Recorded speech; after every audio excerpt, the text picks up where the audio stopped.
नमस्कार, मैं हूं शिव वर्मा। आप देख रहे हैं कार्यक्रम अपनी बात अपनों के साथ में क्राइम कर्स न्यूज स्टूडियो में।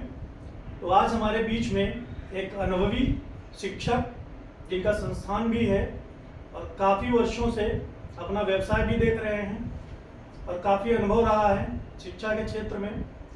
तो आइए जानते हैं कुछ इनके संस्थान से जुड़े कुछ विषयों पे चर्चा करेंगे कि क्या परेशानियां रहीं, कब शुरू किया, क्या दौर रहा, तो उन विषयों में कुछ बात करेंगे।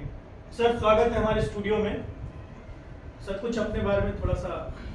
सबसे पहले मैं क्राइम कर्स न्यूज चैनल को ढेर सारी बधाई देना चाहता हूं, जिन्होंने हमें यहाँ पर बुलाकर और मेरा एक इंटरव्यू लिया। सबसे पहले मैं बताना चाहूँगा, जब मैंने कोचिंग अपना शुरू किया चंद्रा IAS 2014 5 फरवरी। जी सर।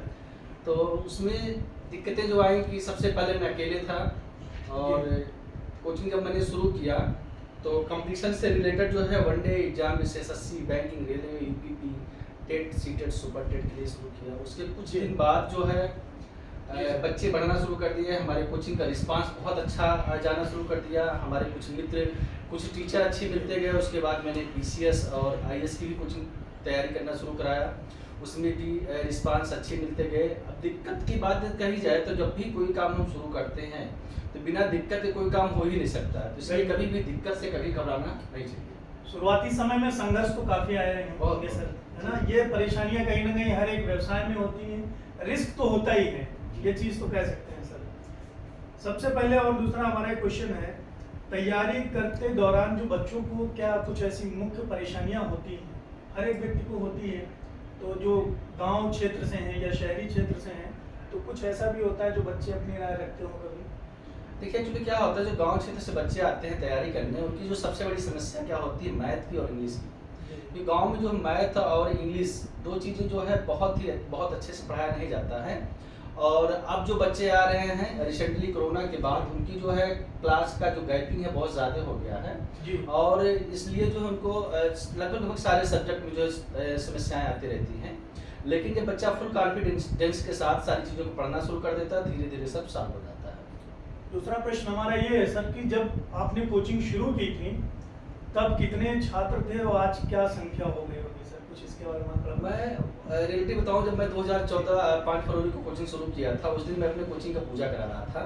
जी जी सर। और उसी दिन जो है एक लड़की हमारे यहाँ उत्तराखंड की, पूजा बिष्ट नाम की है, और जो है उसके जो हस्बैंड थे वहाँ क्या नाम है, टाटा टेलीकॉम में काम करते थे। और वो आए उसी दिन जो है उन्होंने लेखपाल की वैकेंसी आई थी और पहला एडमिशन उसका हुआ।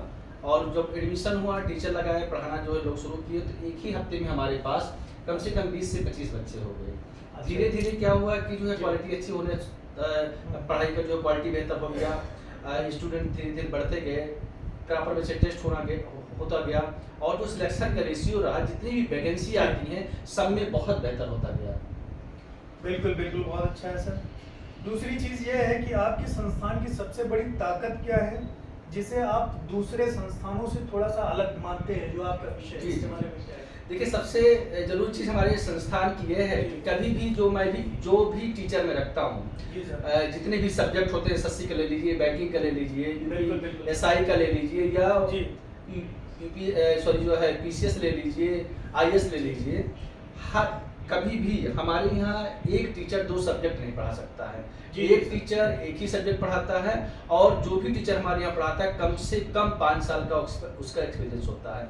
उससे कम के एक्सपीरियंस वाले टीचर को मैं अपनी यहाँ रहता ही नहीं देता हूँ। उसके बाद हर जगह केवल बच्चों का टेस्ट होता है। हमारे संस्थान में क्या होता है, हर सैटरडे जितने भी टीचर होते हैं उनका जो है टेस्ट बच्चे लेते हैं। बहुत अच्छा सर। अगला प्रश्न हमारा ये होगा सर, बीते एक दशक की अगर बात करी जाए UPSC में, तो उसके पैटर्न में सबसे बड़े बदलाव क्या देखे गए हैं अभी तक? बदलाव कहा जाए तो आप ये मान चलिए, पहले क्या होता था कि GS से क्वेश्चन ज्यादा आते थे, अब करंट लेवल के क्वेश्चन ज्यादा आना शुरू कर दिए। और सबसे बड़ी बदलाव की बात क्या है, जो पेपर को लेकर जो है पेपर टाइमली जो है नहीं हो पा रहा है इधर। जो भी पेपर हो, कुछ ना कुछ प्रॉब्लम आता रहता है। और पहले क्या होता था, 60% क्वेश्चन आपके GS से आते थे, 40% आपके GK से आते थे। अब 60% जो क्वेश्चन है आपके जो है करंट अफेयर से आना शुरू करंट अफेयर से आते होंगे। जी बिल्कुल बिल्कुल सही। ठीक है, ये पैटर्न, ये बदलाव भी रहा है जो है। दूसरा ये है, ऑनलाइन शिक्षा और डिजिटल प्लेटफॉर्म की अगर बात करें तो आपकी कोचिंग ने क्या कुछ नया प्रयोग किया है जो आगे बच्चों को और भी इजी तरीके से गाइडेंस मिल सके हर एक चीज़ देखिए, से? मैं आपके चैनल के माध्यम से बताना चाहता हूँ कि जी। यदि हम बात करते हैं ऑनलाइन और ऑफलाइन क्लासेस की बात, हमारे यहाँ ऑनलाइन क्लासेस और ऑफलाइन क्लासेस दोनों उपलब्ध है, लेकिन जो सिलेक्शन का रेशियो बेहतर मिल पाता है वो होता है ऑफलाइन क्लास। ऑनलाइन क्लास उनके लिए बेहतर होता है जो बच्चे एक दो बार पढ़ चुके हैं, पढ़ने में अच्छे होते हैं, जी। एक रिवीजन के पर्पज से करना चाहते हैं, उनके लिए तो बेहतर होता है। लेकिन यदि कहें कि कोई बच्चा शुरुआत में ही आके ऑनलाइन क्लास लेके पढ़ना चाहे तो उसके लिए बहुत ज़्यादा कठिन होता है। जी जी, ये परेशानी है। जी, जी। जी, ठीक है। एक औसत विद्यार्थी और सिविल सेवा तैयारी जो व्यक्ति करता है, जो स्टूडेंट है, उसके लिए सबसे बड़ा अवरोध क्या लगता है उसको? देखिए, जो जनरल स्टूडेंट होता है जी। और सिविल सर्विसेज के जो स्टूडेंट होता है, दोनों में डिफरेंस ये होता है, एक तो सोच की। पहली बात यदि हम बात करते हैं, जो जनरल स्टूडेंट होता है और जनरल चीज़ें ही सोचता रहता है, जी। मुझे एसएससी निकालना है, बैंकिंग निकालना है, पीपीपी निकालना है, टेट निकालना है, सीटेट निकालना है और बहुत कम मेहनत भी करना चाहता है। उसके बाद जो यूपीएससी के बच्चे होते हैं वो वनडे एग्जाम के अपेक्षा मेहनत बहुत ज़्यादा करते हैं जी। और पढ़ने का जो उनका होता है, और क्लास में आपको मैं बताऊं, यदि आप यूपीएससी की क्लास देखें और वनडे एग्जाम की क्लास देखें तो आपको बताना नहीं पड़ेगा कि वनडे वाले बच्चे बैठे हैं और ये जो है आपके यूपीएससी वाले बैठे हैं। दोनों में देखने में ही बड़ा डिफरेंस होता है, क्योंकि जो यूपीएससी वाले बच्चे होते हैं काफ़ी सिंसियर होते हैं और वनडे वाले उतने ज़्यादा सिंसियर नहीं होते। लेकिन जब भी कोई बच्चा जो है यूपीएससी की तैयारी करता है तो सबसे पहले वो क्या करता है, वनडे की ही तैयारी करता है। वनडे मीन्स कह सकते हैं फाउंडेशन कोर्स, और उसका जब फाउंडेशन कोर्स बेहतर हो जाता है तो फिर जाके जो यूपीएससी या पीसीएस की तैयारी करने में सफल हो जाता है। कहीं ना कहीं फाउंडेशन हमारा अगर बेहतर है तो हम आगे चीजें बहुत अच्छे जी, से जी। उसको कवर कर पाएंगे। Yes, yes. जी जी।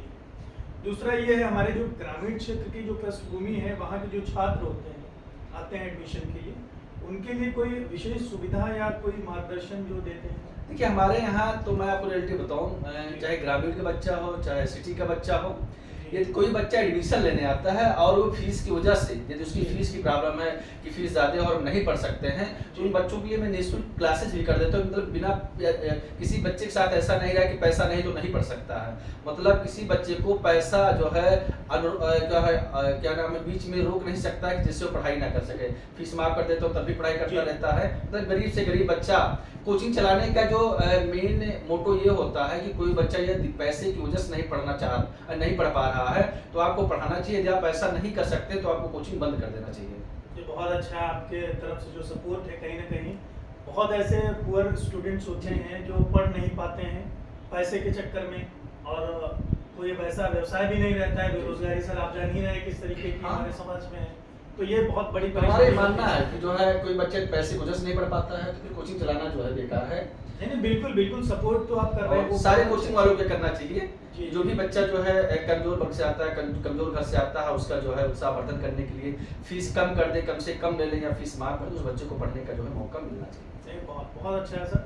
अगला हमारा प्रश्न है, हर साल हजारों उम्मीदवार जो है तैयारी करते हैं, परीक्षा में भी बैठते हैं, सारी चीजें रहती हैं, सफलता का राज आप किन 3 बातों को मानते हैं, किन कैसी 3 बातें होनी चाहिए? देखिए, जो मैं पहली बात आपको बताऊं, जैसा कि मेरा स्लोगन भी है कि वहाँ पे जहाँ सिलेक्शन एक जीत है। जहाँ सिलेक्शन एक जीत का मतलब क्या होता है, वो जीत केवल मेरा नहीं होता है, वो बच्चे का भी होता है। तो बच्चे को सिलेक्शन लेने के लिए सबसे जरूरी चीज़ क्या होता है, कंटिन्यू होना।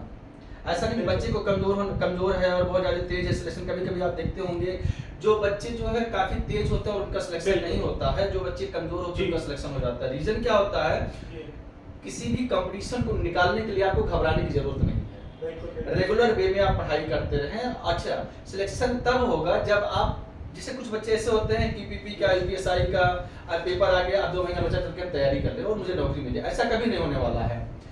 नौकरी लेने के लिए सबसे जरूरी चीज यह है कि प्रॉपर वे में आप पढ़ाई करते रहें, फॉर्म भरते रहें और एक ना एक दिन सिलेक्शन आपका जरूर होगा। बहुत अच्छा है सर। कहीं ना कहीं कंटिन्यूअसली स्टडी करते रहना चाहिए, ब्रेक नहीं होना चाहिए। जी, जी। अगर ब्रेक हो गया तो बहुत सारी फुल चीजें कॉन्फिडेंस के साथ, कंटिन्यू फुल कॉन्फिडेंस के साथ, और उसमें घर वालों का भी सपोर्ट होना चाहिए कि ठीक है आप पढ़ते रहिए, जो हो जाएगा। बहुत अच्छा है सर। अगला प्रश्न हमारा ये रहेगा सर, प्रदेश में शिक्षा व्यवस्था में आपको कौन से सुधार की सबसे ज्यादा जरूरत है, इस पे क्या कहना चाहिए? देखिए, प्रदेश में यदि हम शिक्षा के सुधार की बात किया जाए तो जो भी बच्चा पढ़ाई करता है उसका मेन मोटो होता है नौकरी। बिल्कुल। और हर चीज के लिए एक कैलेंडर जो है घोषित हो जाना चाहिए, कौन सी वैकेंसी कब आएगी, कब उसका पेपर होगा, उसका रिजल्ट कब आएगा और ज्वाइनिंग कब होनी चाहिए।